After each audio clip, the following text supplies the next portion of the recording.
Hi, Pastor Nathan Deck with your hashtag Better Together devotion for today. Remember to click like, subscribe, share, all those fun buttons below.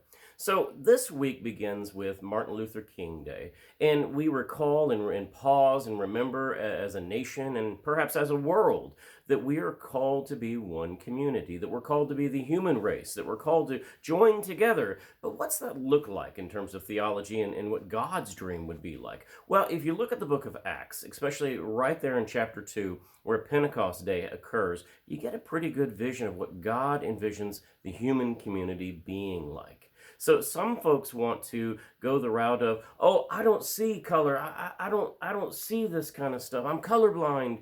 And that's not the way that God would have us be. In fact, there's oftentimes misinterpretations of the book of Acts chapter 2 that say that it's the reversal of the Tower of Babel. So if you remember from Genesis, the Tower of Babel was when God offers us languages, and within those languages we start speaking to each other and seeing things differently and no longer able to communicate with each other, a furthering of the brokenness of humanity. And so in the chapter 2, people say everybody understands everybody. It's a reversal of that. Well, it is, but it's better than that. In that, in Acts chapter 2, what we actually get is not color blindness or cultural blindness or language blindness, but instead a recognition of diversity and a learning from one another.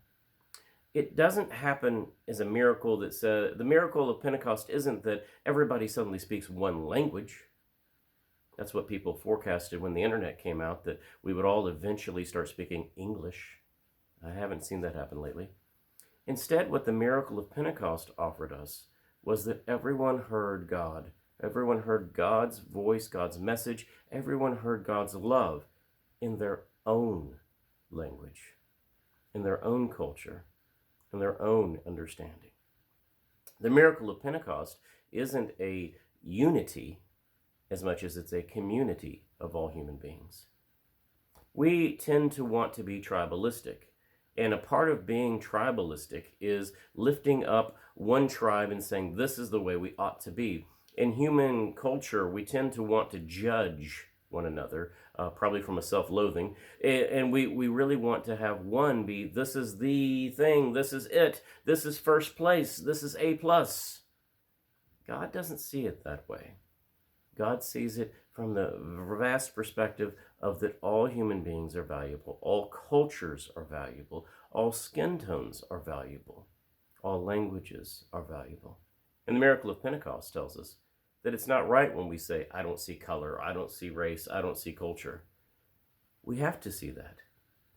If we don't acknowledge and see that, we're denying an aspect of God-given humanity to another person.